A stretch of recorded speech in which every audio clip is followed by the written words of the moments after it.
Being- It's good to be with you this morning. We'll go ahead and get started. My name is Joshua Rudnick. I'm from Rapid City, South Dakota, so on the other side of the state.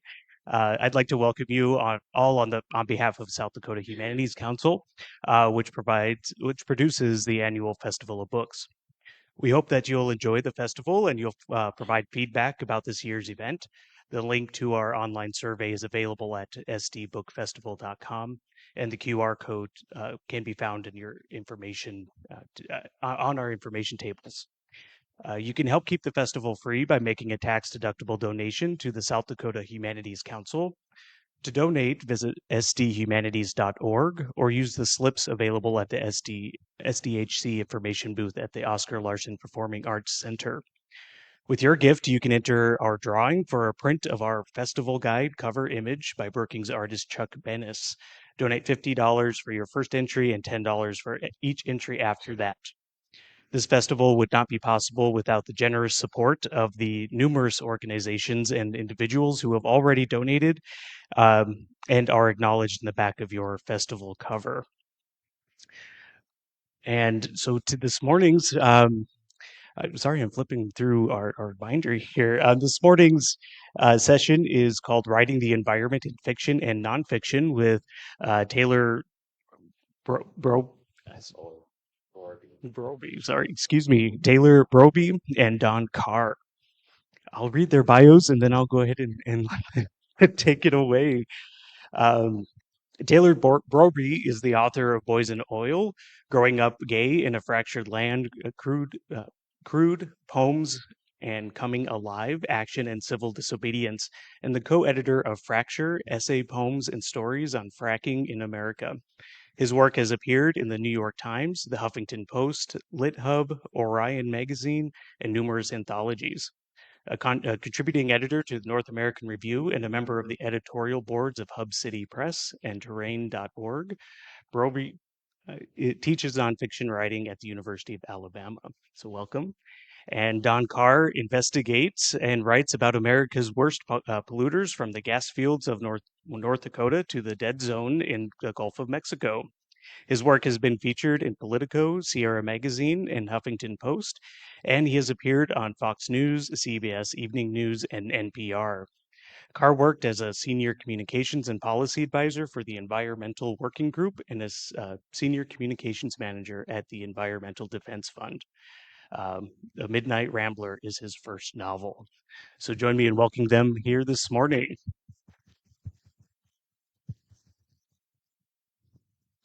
All right, so I guess we just have a discussion here, and kind of what drew you to to writing about the environment? I can go first. You go first. I'll go first. All right, fine. Can everyone hear me? How's that? Good. All right. Yeah, I'll give you my spiel about how I got drawn into writing this book and writing about the environment. Yeah, as my bio says, for about 15 years, I've been working for environmental groups, doing communications, also doing some accidental journalism every once in a while, some investigative journalism. And this story didn't come about until I took a trip to Italy with my wife and my daughter. We were lucky enough to go for a whole month, and we're in southern Italy, and we're driving by Mount Vesuvius, and there's smoke coming off Mount Vesuvius. And so I asked my driver, like anyone would when you're driving by a volcano with smoking off of it, is it active? And he said, no, that's actually the Camorra Mafia. They dump toxic chemicals on the volcano and they burn them. And having worked in environmental movement for 15 years, I had no idea this was going on. So I dug in deeper and found that it was true. And for 30 years, they would buy toxic chemicals from the EU because their laws are more stringent than here in America. And those companies are happy to sell those chemicals off to them for them to burn on Mount Vesuvius. And so we get back stateside, and I'd actually been working on a nonfiction book proposal at the time on biofuel fraud. And I had interviewed a bunch of EPA special agents for that book. It ended up not working out, but I got to know these EPA special agents. And again, having worked in the movement for a while, I had no idea that there was actually federal agents that had a badge and a gun that could kick down doors and arrest criminal polluters. And I thought that was really cool. And so suddenly it kind of had a protagonist. And now I'd always been writing. I'd done journalism, like I said before, I'd written for my school newspapers, and I'd always wanted to write a novel. And I had written several, and they'd never worked out. And then my heroes were like, Tom Clancy, Robert Ludlum, Clive Cussler, all these kind of over-the-top action novels. And so I kind of had this idea like, wow, I really want to write that type of novel. action novel based on the environment. And what I didn't want to do though is I didn't want to have it be this kind of really dour, down story that really wasn't like full of action and entertainment. And the last piece of it was I was writing for Sierra Magazine on Hollywood and how Hollywood portrays environmentalists and climate change in TV and film. And Taylor and I were talking about this last night, and it's really we're portrayed poorly. We're scolds, we're the nag, don't do this, recycle, or we're the villain in a lot of movies lately, like Marvel movies and James Bond movies. And so I kind of realized that I wanted to put at the center of my story an environmentalist that was an unequivocal hero, that she had no problems kicking down a door, arresting a criminal polluter. And the last part of it was, working in an environment for so long, and Taylor can probably talk about this as well, is that we're losers. We lose all the time. And it was really helpful for me and for emotionally to write the story to put a hero who won and, kicked polluters' butts at the center of my story. And so that's kind of where that all came about. Oh man, Don's so cool. Right. I'm just lame. I listen I'm to saying I'm not cool. NPR and classical music. I don't, I'm a fourth generation fossil fuel baby. My whole family works in coal, oil, and natural gas, so it makes sense you'd get a crunchy granola environmentalist at some point in there. But uh, I came to writing much later. I went to a school for music. I wanted to be a beneficent dictator. I wanted to be an orchestra conductor and have 100 people do my bidding to bring beauty. And then I chopped off my left thumb on an assembly line job and stumbled into an English class, and I haven't recovered since then, I guess. But I don't know. I came to writing so much later. I never really I was publishing, I never took a creative writing class. But I mean, no one's heard of North Dakota. They've heard of you all down here. I have such bitterness towards South Dakota.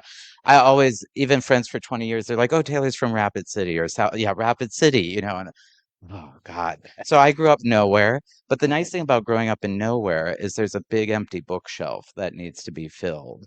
And so many environmental writers, it seems to me, don't necessarily come out of the background I have. I've bit the hand that's fed me. I mean, I grew up swimming in a lake in North Dakota. If you haven't heard, every lake in North Dakota is supposed to freeze, but I grew up in this landscape of lies. I grew up swimming in a lake that never freezes because Nelson Lake's water is used to cool the coal-fired turbine engines of Minn Kota Power, where my mother spent the entirety of her working life. And I grew up in a company town. I now know this. We never said that growing up, but even the first hole of the Square Butte Creek Golf Course, you tee up on hole one. It's like paying homage to the postmodern volcano god. It's Minn Kota Power and the lake that never freezes, and that's what you're aiming at on hole one. So coal really was the orienting factor of my life. I mean, I could tell how far we were from home driving back at night from Bismarck based on where the smokestack was in my line of sight. And so I just thought, well, why not raise a little hell? It's really fun. I mean, when you're like me and you have no life, you just study bookshelves and go there and go, why isn't there this book that exists? And then you write it. So, like, there wasn't an anthology of creative writing against hydraulic fracking. Okay, so I was lazy and I did it. There wasn't a book about growing up gay in the American West that was nonfiction. I mean, name a famous piece of LGBTQ literature about the American West. Brokeback Mountain, I gave you one. It's a 28-page short story. What's next? Nothing. There is nothing. So I had to write it. And so I think that's partly it is I don't think I have these ideas no one else has had. It's just looking around and sort of saying these books don't exist and where I grew up you have to write about the environment because the landscape is such a force of literal nature on people's lives that how could you not write about the environment or the natural world, whatever we mean by those phrases. It's really interesting that you touched on that there, because my next question was going to be, you had mentioned that, for us here in the Midwest or the West, it's an empty bookshelf that needs to be filled. And I was going to ask if the environment kind of allows for that bookshelf to be filled, kind of in a natural way. And Yeah, you had mentioned that it yeah. kind of does. Well, I can remember this. I went to this small Lutheran college in Minnesota, St. Olaf College. I can remember in October of my sophomore year, we were reading from this Prentice Hall anthology. Every writer I had read, I thought was dead. I mean, in high school, we read some living people, Toni Morrison, things like this, but I thought everything that had been written was written other than Stephen King kept writing and stuff. But no one was a writer where I came from. You were a coal miner, you were maybe a teacher, you were a rancher or a farmer. And then I read this short story called The Red Convertible by this woman I had never heard of, Louise Erdrich. And it was the first time I remember reading a birth date without the dash being complete with a death date. And it turns out she's from Wapaton, North Dakota. Now she's won, since I've read her, the Pulitzer. She's one of our great fiction writers. But name famous North Dakota writers. Chuck Klosterman, maybe if you've read him. My teacher, Deb Marquardt, would be here, but that bookshelf is relatively empty, so you have to look for models elsewhere, like Annie Proulx or David James Duncan or Rick Bass, but those are really West. The Great Plains, I mean, I was making a joke last night over Lutheran Kool-Aid and pizza at our author hangout. And I said, I'm really trying to make the Great Plains gay again. Someone needs to compete with Willa Cather here. She's been dead for a while. So we're just not known as a region that really produces writers. I mean, there's just not the support in largely rural areas, it seems, for that way of living. I mean, there's the Iowa's Writers Workshop, and then there's the coasts, Yeah, basically. right, Yeah, yeah. exactly. Yeah, I will say, for me, I grew up in South Dakota, and you know, I think I never intended to be an environmentalist. Like that was never, I grew up wanting that to be my career. Although we were talking about last night, like it seemed pretty cool, like other jobs that were out there. And what happens when you grow up in South Dakota, especially when I grew up here in the 70s and 80s, we didn't have a lot of screens around. You were out in the natural world, and I'm sure that's a lot about growing up in North Dakota as well. Is like you're out enjoying the natural world, and so you kind of have a touch point there. And we were talking last night. I didn't realize this until I had to kind of talk about what my book was about and what it was about and how I got here. Was in 1986, the national debate topic, and I was a debate team in South Dakota, was water quality. And so in high school, we were actually still way back then trying to think about the natural world. And we talked about homestake and the Black Hills and water pollution in the Black Hills. And I worked in politics for a while. I remember up until 2006 in the state talking about climate change. I don't think it gets talked about enough right now as it should be. But so these things were always around in South Dakota for me, and they were always swirling around. And you could tell water quality issues happening by the Big Sioux because it was black. You knew these things were true. It wasn't like, I don't know, growing up in the gas fields, which I can't imagine the impact, but it just that filtered into me at an early age, and I didn't even realize I was a quote unquote environmentalist. I just liked being outside and wanted it to be clean. I think one thing too to add on to what Don's saying of this lake that never freezes. I just knew immediately as a child I was being lied to.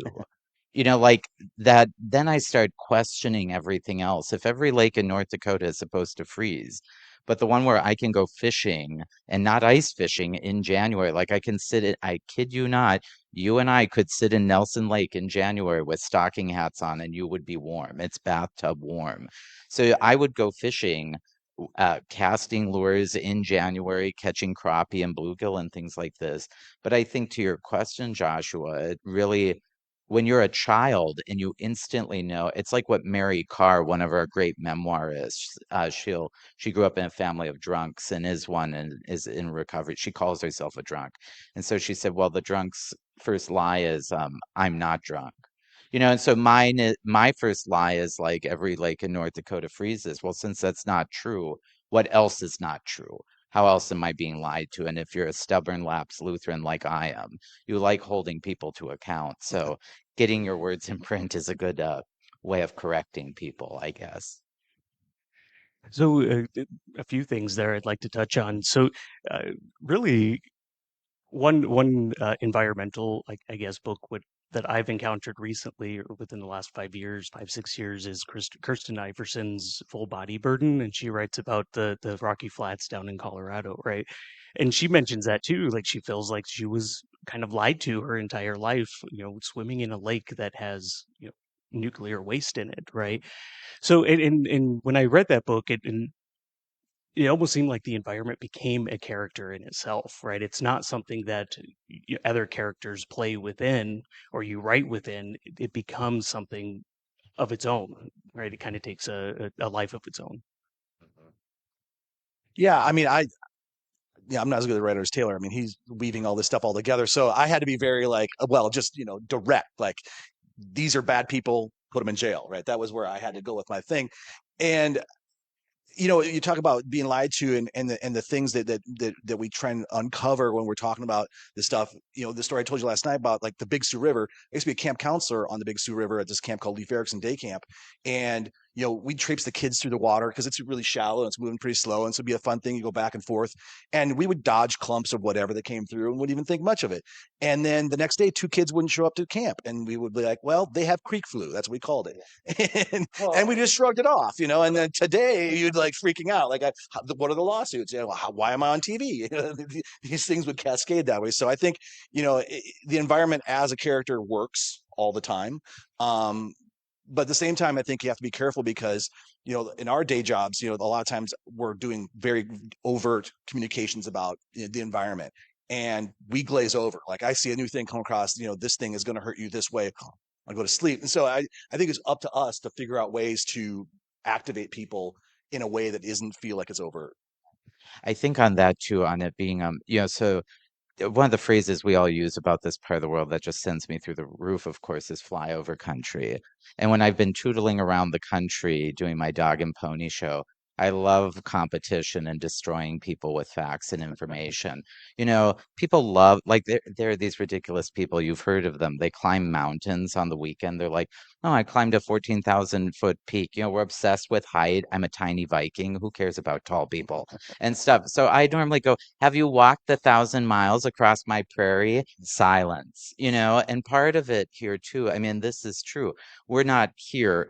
We're in the tall grass prairie here in Brookings. But if you went a little farther west where it's more civilized, you'd have the mixed grass prairie. And 100 acres of the mixed grass prairie can support 3,000 species of insect, just insect alone. So nature reveals to us that we thrive in diversity.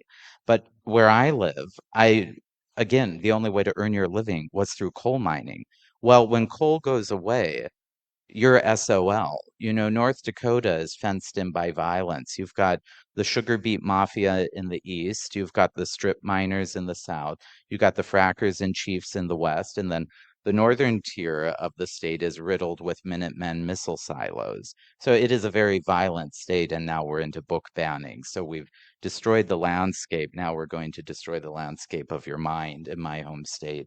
And so if that's true, what does nature show us? Nature, why it's such an important character, having certain stories is, if you meet a badger out in western South Dakota, your relationship's pretty direct. I mean, I think it's going to tell you to get away from its badger hole pretty quickly.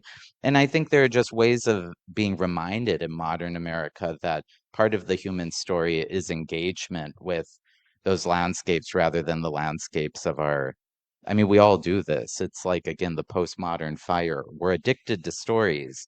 We're just scrolling for them right now. And we're, I think, trying to find stories that make sense. And a lot of the stories I'm seeing right now don't, because they're predicated on the destruction of the world that we depend upon. It's great. I guess you had mentioned, you making a living in North Dakota. It's coal, right? Yeah. And it's really, we automatically think about mining and kind of refining those products, but you're making a career in writing about coal or other environmental things. So I think it's a good lesson for anybody out there who wants to be a writer is take what's out there, but kind of look at it in a different way, right? I know that kind of seems a little simple or simplistic, but sometimes if you get back to the basics, that's what works. Well, I think that's like with Don's book. I mean, all of a sudden you just have this, like you say, this door-kicking heroine. I mean, you can really just spin stories that we need and probably haven't been explored before. I mean, Saint Annie Dillard would tell you this. What you've written was not possible until you wrote it because no one like you has ever existed. Now, it's one thing to just write the damn thing. That's hard and stroke inducing, but to actually make it good is like a lifetime's work, and so yeah, I think it is true when you come from nowhere places. I actually find that as incredible. I don't look around and go, who's my competition? Because there is none. I mean, I just feel like I have great permission and I can't try to read the market. It's much more, I mean, you said any story in North Dakota, and it's like it's the first time that story's been told in some ways. Yeah, you mentioned Chuck earlier, and I think Fargo Rock City, kind of like that's how he doesn't write from about this area anymore, but that Right. really set him up for success and it put him out in a new space. And yeah, you and I talked this last night. I mean, when I started out working in the environmental movement, it was by accident because I had been working in politics. I did communications, and an environmental group on the East Coast was working on the Farm Bill and basically recruited me to work for them. I had no idea, and they told me straight up, like, we can teach you the stuff you need to know about the environment. What we can't teach you is how to talk farm or how to talk South Dakota. And when you're talking to media and you're doing these other events and trying to communicate our message, they knew they did not look authentic in those spaces. They needed someone who was authentic in those spaces, and then it helped me build a career being from South Dakota. It was fantastic.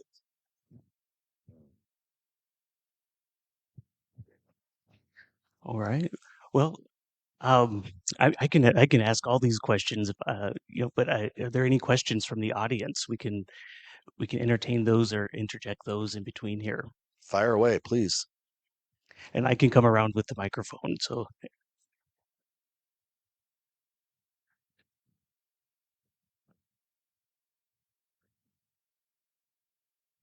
I feel like we're in Sunday school I right know. now. Okay, Don, I have a All question right, here for we you. go. Well, yeah, I mean, I'm just wondering about like, tell us a little bit of the backstory of like how you came to write the book that you've written that we can purchase out there with our credit cards. Thank you, Taylor. I appreciate the tee up there. Well, it came about. Yeah, I think I said at the top. I always wanted to write that kind of novel, and I'd written several. I wrote a satirical novel. I wrote, what's it, Romeo and Clef, like that type of. And I had an agent, and my agent wanted me to be Michael Lewis. He wanted me to write nonfiction, but do it in the environmental space. And I was doing that as my day job, and I found that very boring and very soul crushing. To when I unplug from the day job to go into my creative writing space to have to do the exact same thing. It just felt like another job. Yeah. And that's not why I wanted to write. That's not why I wanted to write. And I always wanted to write fiction. So I ended up having to do this book unagented because he gave me up on that notion. And that was the best choice I ever made because I'm really proud of the book. I'm really happy with how it came out. And I got to do what I actually wanted to do. And I got lucky and it got published. That's it. Okay, but give us the gossip too. I like this brain thing of so you work with words. I mean, you get paid to do Yes. your writing, but that's, as you've said, a certain type of writing, Yes. maybe more like commentaries, investigative journalism.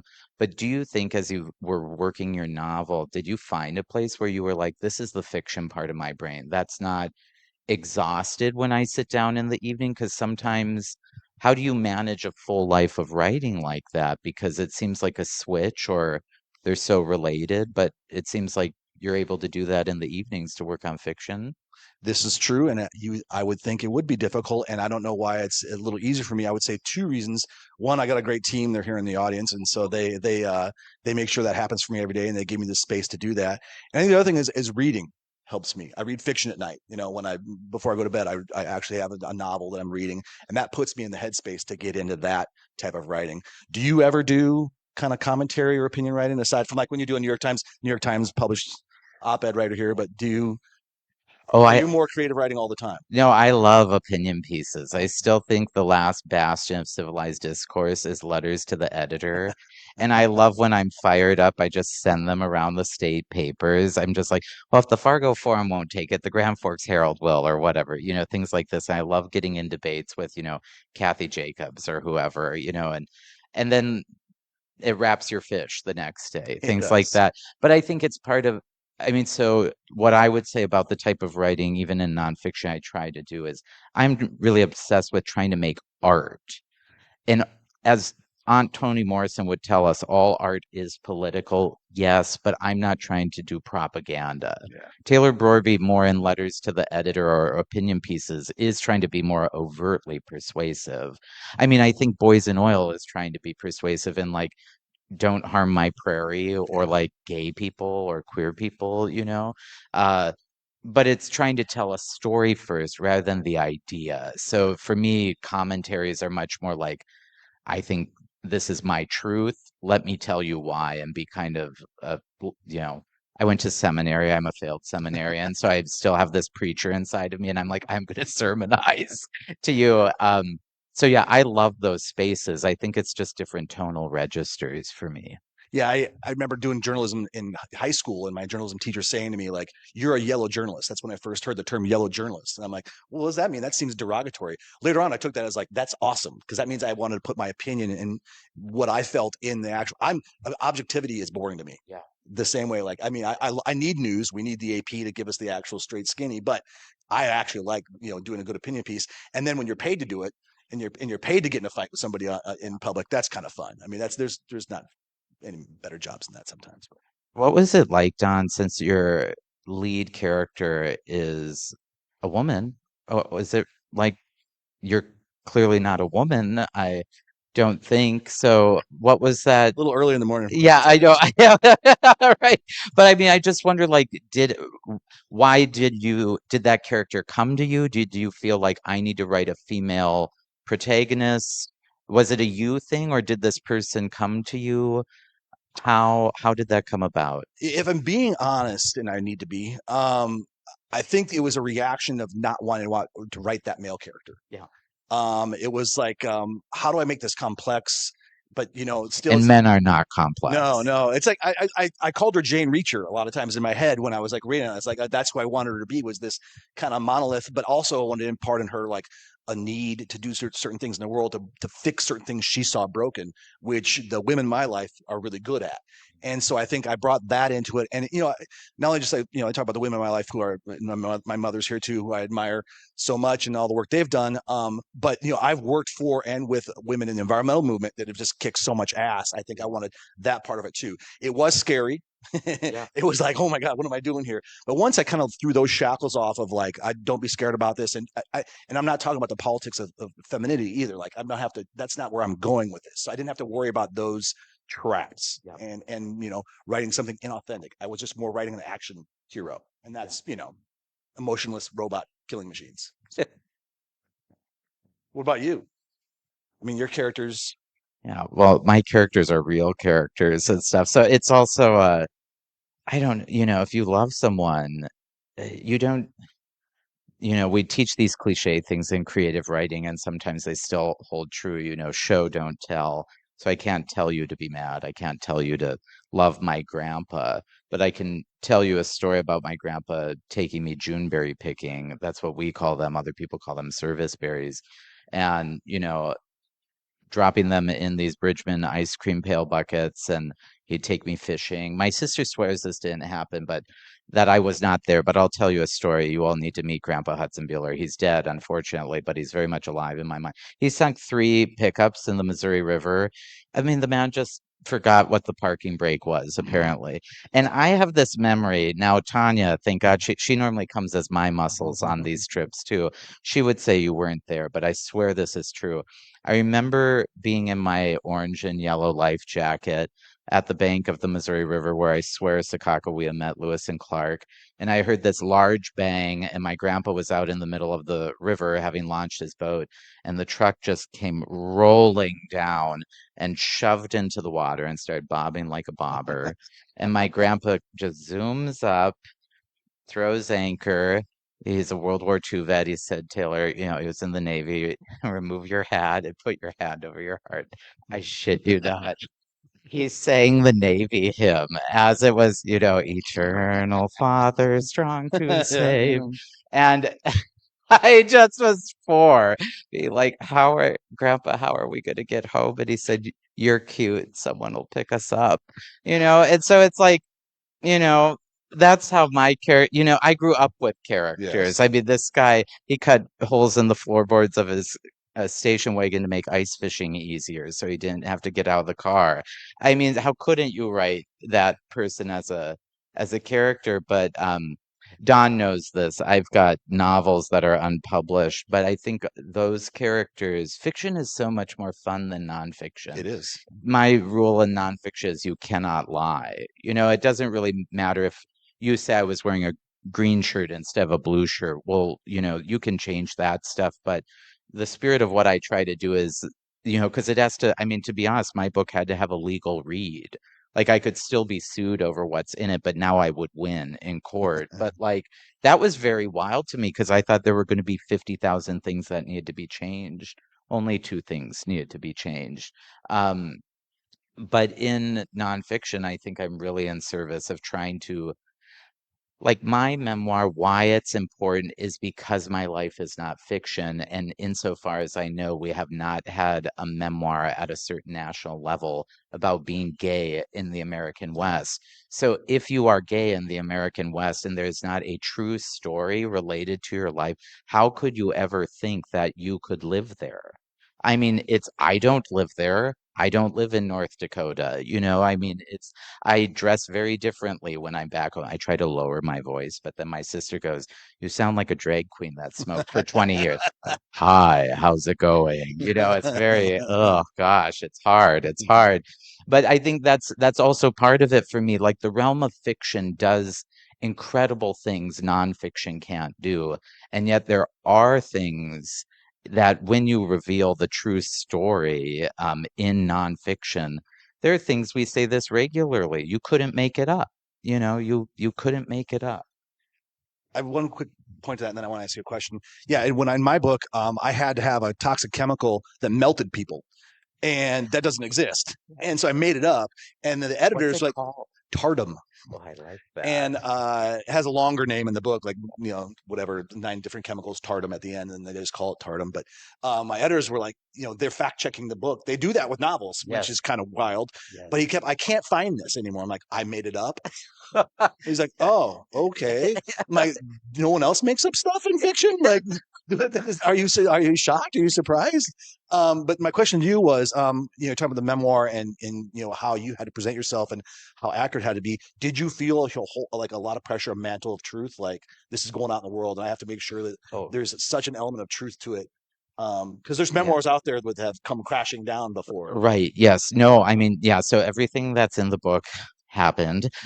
That was not my That no, question. no, I don't. That's No, no, no. But the truth, know that I really felt well. I take that in a few different ways because I can't come out smelling like roses. And so there have to be certain things in there where Taylor Brorby does look like not an unsavory person, but just a fully realized person because we're not always good and we're not always bad and stuff. And so that part of the truth, like I wanted to have a boy who grows up into a man that was I wasn't consciously thinking of this. This is just how life goes. But I kept imagining, I always pick on this town. No one's been to Broadus, Montana. It's maybe like 12 people. I mean, it's a little bigger than that. But I keep thinking that's my readership. Like there has to be a 12-year-old gay boy in Broadus. And there has to be a book on that library shelf for him. And now there is one. And I hope there are others, but that's who I wasn't writing for the masses. I imagined this little boy. I wasn't writing for the boy I was. That boy is still in here. And now is 36 and feels 80. But like I kept thinking there are children growing up that need something more complicated than TikTok.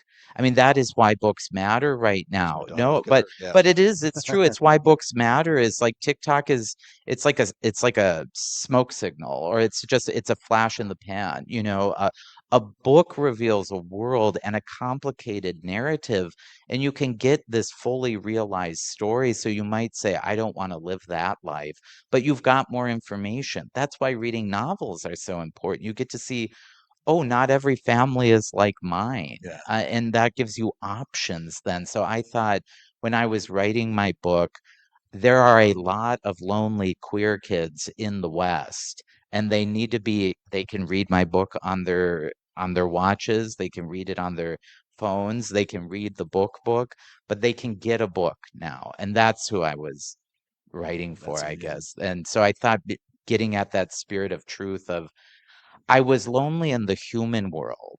I was not lonely in the natural world. I mean, my parents did not give me books. If I was caught reading, they would say, go and do something. And so going and doing something meant like going and fishing, which I love to. I fly fish now. I could never do the exact thing. Like we would go walleye fishing. I'm like, God, this is so boring. jigging. This is a beautiful thing to be doing. 8 hours of fly fishing is better than a deep tissue massage. And so they gave me the gift of the natural Yeah. world. And so for me, I don't struggle with writing because if I get stuck, I go back to this bend in the Missouri River where my grandpa sank his vehicles, and I just write that over and over. And so the natural world is this huge creative fountain for me from which I pull. And because I love reading natural history and stuff, I know a thing or two about it. And so I don't just have to write about me.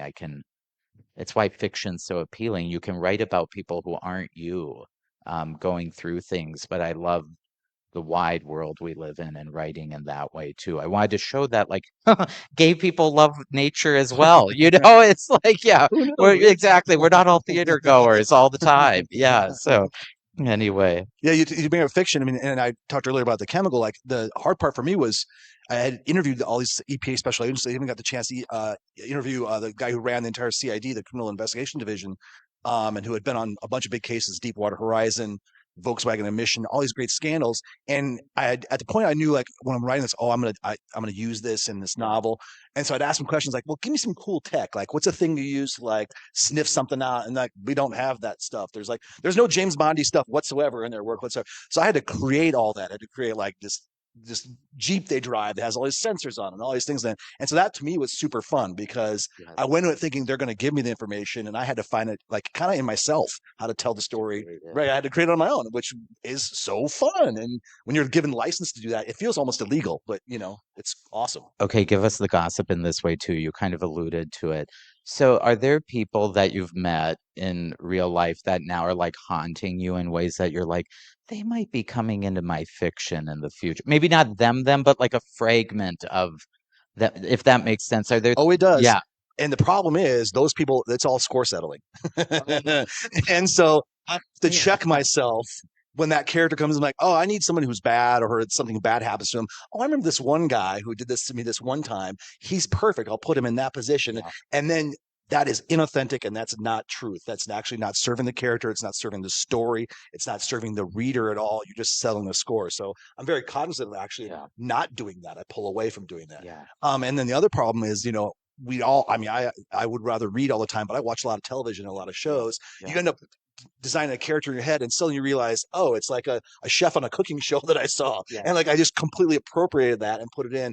That's another thing I want to be careful with because, yes, I want to keep writing fiction. I enjoy it. I want someday hopefully be my full-time job. It's not, it doesn't pay yeah, well enough to do that at yes, all. yeah, But to do that, I think I really have to be truthful and authentic to my readers. And yeah, so I don't want to make those shortcuts yeah, and I want to be really aware of them. yeah. Um, when you're writing nonfiction, do you have to be very careful? Like, are you always like going back Oh over yeah, what you're doing? yeah. When you're, especially when you're talking about people? Yeah.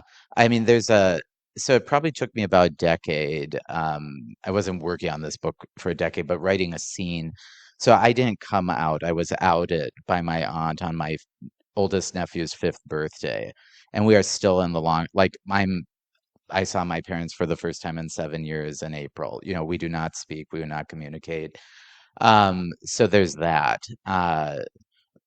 So I had to be very cognizant in my book. It wasn't a revenge memoir. Now those exist and those are fine, but that's not what I mean. My book, what I hope I was trying to do was to show this wide, beautiful natural world and this odd little coin collecting obsessed boy who loved that world and whose parents did love him up until you say the shortest, most life-changing sentence you can, letter-wise, I am gay, and everything shifted big time. And so a lot of therapy, a lot of writing it angry, but I asked my friend Pam Houston when I was really struggling with it, and she said, Taylor, you have to just tell it how it happened. You can't bait or you can't write it so that your readers take your side. You can't be doing that. You have to just present the information, hopefully massage the details enough that they at least feel, because what I want is people to feel first. I feel scared. I feel excited. I feel happy. I feel relieved rather than thinking and stuff. I want to recreate what I felt in that moment for you if I've done my work well. And so that was a very difficult scene because I'm still angry about it, Yeah. and I mean, and I go through different I'd love to pretend I'm like the enlightened little ginger Buddha. It really sucks though to have like, you know, people who find this thing about you not savory. What I'm like, I was student body president in college, and my parents came down. I gave the opening convocation address. My parents didn't go to college.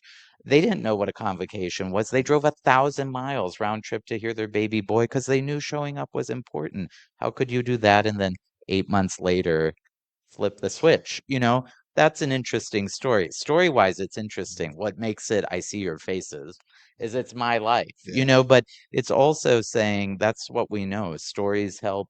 Like there will be people on my dog and pony show that go, oh yeah, being gay isn't controversial. I'm like, go to Forsyth, Montana, go to Hermosa, South Dakota.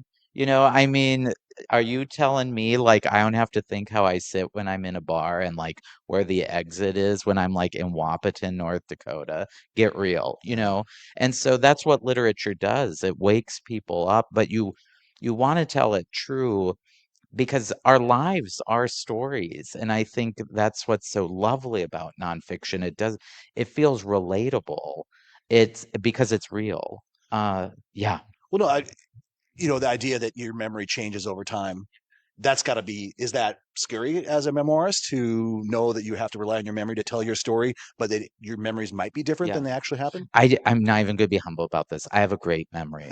I do. Like I'm not even going to be humble. I'm not like I test it with my sister, and she'll be like, "No, that's exactly how it happened." And so, Fantastic. so that does help. I mean, I can get dialogue and all of that, but there are things, of course. I mean, this was a very traumatic thing. Yeah. So, I mean, I know the room. The reason I could describe the dining room is because I had sat there hundreds of times before. I can remember the dialogue verbatim that my parents said to me. I cannot tell you what they were wearing. I mean, this is how trauma, I now learn through psychology what it does, why there can be such crystal clear memories of certain things happening in certain ways. But it is always, I think, to be sensitive that they are private individuals' lives. And my task is I'm not trying to settle a score. And so it's to share what happened as I understood it, and then do that wonderful thing nonfiction does, the reflective voice. In that moment, I felt blah, blah, blah, blah, blah, the real sort of self-analysis sort of thing. So it's actually, I would say for me, and it's been all about you since 1987, Taylor. But in memoir, it almost is kind of your insurance policy is that it is about you because in some ways, though that's an issue, in most of my stories, I'm the issue Yeah. because I'm the person trying to pay my bills and work through life and figure things out and get organic kale in Tuscaloosa, Alabama or something. But it's more the insurance policy is to make it about me, but my life does involve other people. Right. And so when I'm writing about others, I really am cognizant that I'm trying to be sensitive.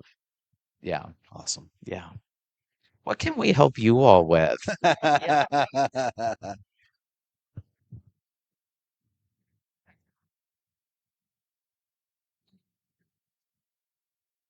every it's being unpopular. Um, that should be, we don't want that idea. Sure. Your environmental facts may be true, but we don't like that.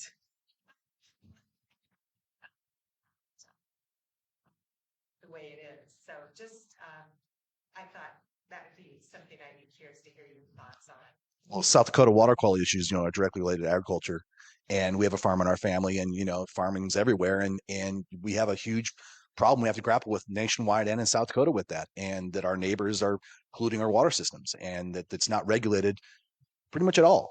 And so I think that's a hard truth to hear a lot of times. But then at the same time, how much South Dakota's tax base depends upon agriculture, how much of our services depend upon agricultural receipts. And so it is a balance. And if you work in agriculture and the environment, you're reminded all the time, we all have to eat, organic kale or not. It has to come from some farm. Yeah. So I would say those truths are hardest. But in this will sound like wonky political speak, but there's always a solution that's better. there's always a way to move forward that is better. And if you just you're honest in how we talk about these issues, and you come together trying to find an issue or a solve for it, that's how we come up with wind energy, right? We figured out a way, we tried to figure out a way where we're going to generate more energy without polluting. Well, now I think half of South Dakota electricity comes from wind. So these things do end up happening. I grew up in a place eating in North Dakota in Lutheran church basements. They serve this cake called better than sex cake. Let me just tell you, no cake I've eaten has been better than sex, And so, I mean, these taboo things, I understand the sort of mentality you're putting out here for us of, this certain type of person. It says so much more to me about people who are really closed-minded and sort of, we're all victims of systems we live in. And I think people who are really self-righteous must believe that there must be one correct way of moving through the world, and they've tried to adhere to it, and that everybody should do that because this is correct. And God forbid we challenge it. It's like even going through like if you're, a devout Christian and not even entertaining that there might not be a God. I mean, open-mindedness is what I'm about, and trying to say, well, let me reconsider that. That's again where fiction or nonfiction comes into play here. Like, I don't know what it's like to be black in Brooklyn, New York in the 1930s, but I can read books about it and I can do some learning that way. I just don't know that. I mean, I know that mentality when people go, well, how do you talk to people with different viewpoints? I go home for Thanksgiving. I mean, this is not, I'm not in this like bastion of socialism and stuff or anything, but there are people that I normally ask them if rarely do I get angry people. Normally people are too scared to take me on because I try to make them laugh and stuff, and then they like me. But it's one of these things that I just normally ask, like, why are you so angry? Like, what is that?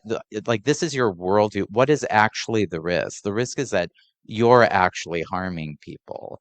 Your mentality is making the people you're around know you're not safe. Like, I've got 3 living nephews that are very dear to me, and I don't ever want them to feel that they should be scared of Uncle Taylor. I grew up in a landscape of men I was terrified of.